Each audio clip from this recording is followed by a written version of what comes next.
This is a brief introduction into everything related to the Juglandaceae family. The Juglandaceae family are part of the kingdom Plantae. They are part of the clade Angiosperm. They are part of the order Flagellas. Obviously, the name is Juglandaceae of the family. I found there to be around 7 genera, even though the actual number is disputed, and about 60 plus species. Pecan and walnut are common members. They can be found in North America, specifically Southeast North America, all over South America, and specifically in Southeast Asia. They can be found in large trees or rarely small shrubs. They are usually deciduous but can be evergreen like the alphora. The leaves are alternate or opposite in their structure, looking like these. They're compound leaves, which means that these little leaf structures are actually leaflets branching off a main rachis. They are pinnate leaves, which means the veins all branch off a midrib like this. This is quite distinct to the leaf. The leaf contains these stomata structures, which are located on the underside of all leaves in the Juglandaceae family. They can be either closed or open, as seen here. The stomata are responsible for gas exchange and also water exchange in the plant. This is going to be important for photosynthesis when we talk about it later. And they're located on the underside of the leaf to reduce water loss. As the sun hits the leaf, it doesn't hit the bottom as much as it hits the top of the leaf. Now we're just going to look at these little glandular hairs that occur on the surface of Juglandaceae leaves, known as trichomes. These glandular hairs produce oils that cover the top of the leaf and reduce fungal attacks as well as insect attacks too. Inflorescence refers to the structure and arrangement of flowers on a plant. The inflorescence of Juglandaceae are found almost entirely in these structures called catkins, which are these small hanging little structures that occur all throughout the plant. They consist of many tiny little flowers all on the plant. Some types of catkin structure within the Juglandaceae are listed here to the right, such as androgynous panicle, solitary pistillate catkin, cluster of staminate catkins, and solitary staminate catkin.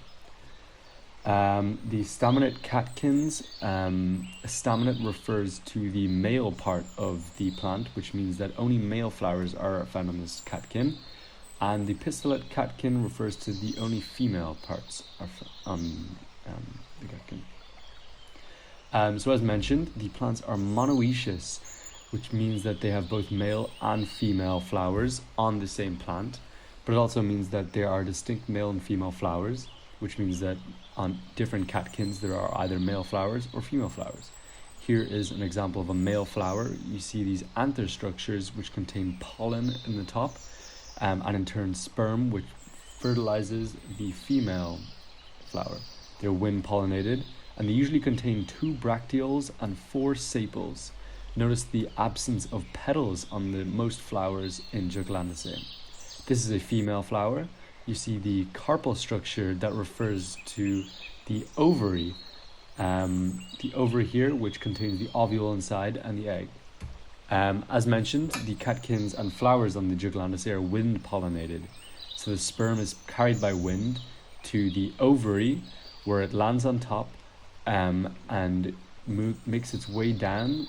The sperm makes its way down through a tube to the ovule, where it finds the egg and is the site of fertilization.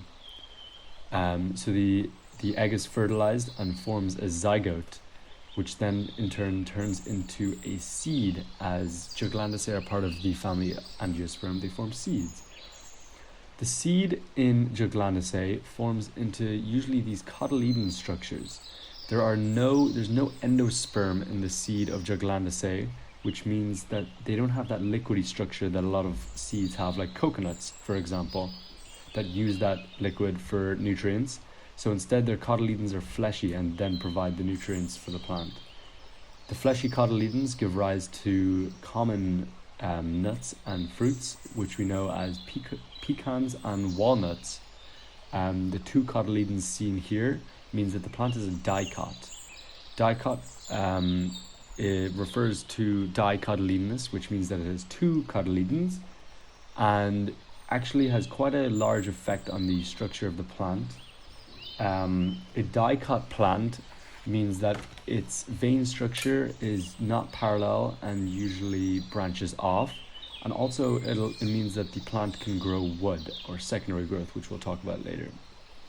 The plant fruit, as we see here, is also surrounded by this pericarp layer, the inner coat known as the seed coat being called the endocarp. The pericarp surrounds this nut structure that you know is a walnut in many juglans in the Juglandaceae.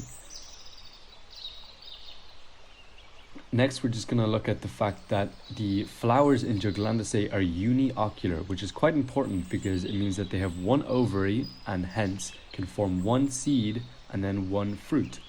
The fruits of the Juglandaceae can be indehiscent or dehiscent, which means that they either close at maturity or they open at maturity and release the seed into the environment.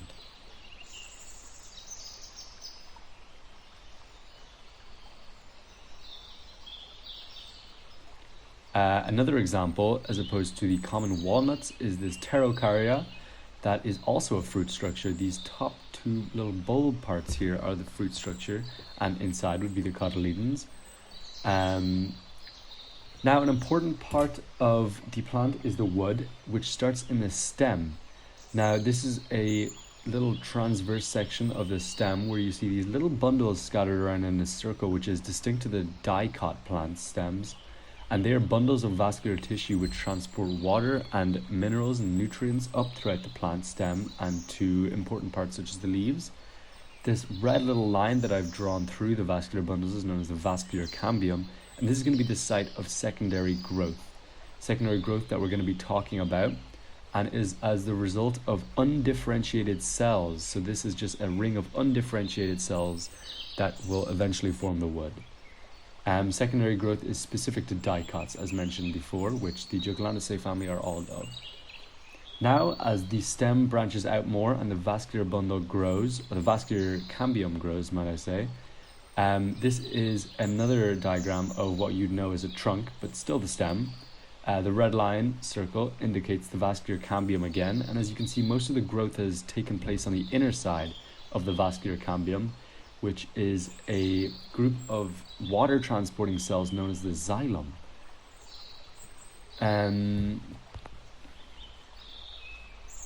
These green drawings here indicate both the cork cambium and also the cork. The cork cambium is another layer of undifferentiated cells just like the vascular cambium, but instead of producing more xylem on the inside, the cork cambium produces cork, which you commonly know as bark, and this rugged surface on the outside of trees that protects it. And in Juglandaceae, this is something a little more distinct to Juglandaceae. They have usually distinct heartwood and sapwood. Heartwood refers to this inner part of the xylem, as discussed before, that is not transporting water and instead just holds a lot of nutrients.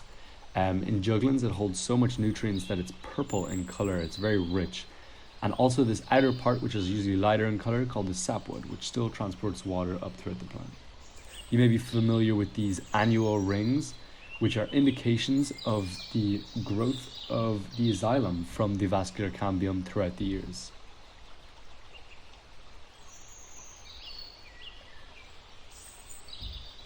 Now looking at the evolution and phylogeny of the Juglandaceae. The Juglandaceae are a monophyletic group, which means that all descendants of the common ancestor are included in this group. Divergence. Here are some genuses: the Alpharopsis, the Auromonia, the Alpharoa, the Platycarya, the Carya, the Cyclocarya, the Pterocarya, and the Juglans as well.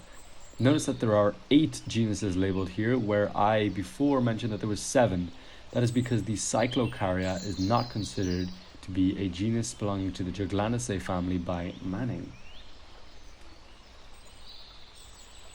Some examples are walnut and hickory and pecan belonging to the Carya, walnut belonging to the Juglans, which you might know. This timeline looks at the recent genera that are still extant or alive, and looks at how the clade originally diverged around 64 million years ago, with most diversity occurring about 54 million years ago during the Paleocene era and the early Trias, early Tertiary. The Juglandaceae belong to this very large clade called the Rosid 1 clade, which also diversified rapidly during the early Tertiary between the Paleocene and the Eocene. They diverged from the Phageaceae and diverge alongside the Myrica. The Juglandaceae are photosynthetic, which means that they produce their own food, but I would advise you to look at photosynthesis yourself, as it's a long and complex process. But in specific, Juglandaceae use a pathway called C3, which means it's not adapted to very hot and arid conditions like C4 and CAM. Here the stomata, as we looked at before, there's the gas exchange of carbon dioxide going in and oxygen and water leaving. C3's defining factor is that it does not need energy to move the Calvin cycle to another part of the cell, which plants that use C4 and CAM photosynthesis need to do to optimize sugar production in hot and arid climates. So in C3, the carbon dioxide enters the cell and enters a cycle called the Calvin cycle, where an enzyme called rubisco turns it into sugars that they can use for energy with a byproduct of oxygen. Sugar is a great energy store and is used by many plants. Now for some human uses, I'm going to look at specifically the walnuts here, known as the Juglans genus, which are very common. I'm sure you've heard of them. They are most commonly found in the English or Persian walnut, which is native to Iran. Walnuts can be used in a lot of cuisine, like desserts. They're very nutritious because they're full of unsaturated oils, and they're fleshy, nutritious cotyledons that we talked about earlier in replacement of their lack of endosperm for the early seed. Also, the wood of the black walnut is expensive wood in the Western world, the most expensive hardwood that you can buy in the Western world, due to its beautiful grain and dark color and relative stability. Another common wood that I'm sure you've heard of and nut is the pecan, which belongs to the Carya genus, high in protein and fat, and known as the queen of the nuts in the States because it's commonly used. But a very important distinct factor about the pecans is their antioxidant capacity, because of a chemical compound called juglone, which we'll talk about later, that is found in pecan nuts. Studies as the one shown here have attributed antioxidants to be anti-cancer in some respects, and also preventing the onset of pathological disorders. Now looking at some ecological roles of the Juglandaceae, with the main one being one that we talked about earlier. This is distinct to the Juglandaceae family, and it's this chemical compound known as juglone. Juglone looks like this, and juglone is important as is an allelopathic compound, which means that it inhibits the growth of all other plants around it. This is important as droppings of this can be respiratory inhibitors and stop the growth of plants that try to grow around it. It could be an evolutionary advantage to get more nutrients and water surrounding it. And it was also known by the Greeks and Romans, who noticed that walnuts had very little plants that grew around them. It is found in leaves, nuts and twigs in all parts of Juglandaceae species, which when they drop and decompose in the soil, release juglone into the soil that can act on their surrounding plants. Most Juglandaceae drop these fruits or nuts, which are eaten by small animals such as squirrels, and benefits them for nutritional values. Also benefits the Juglandaceae family as their seed is dispersed around the place and also has feces to grow in.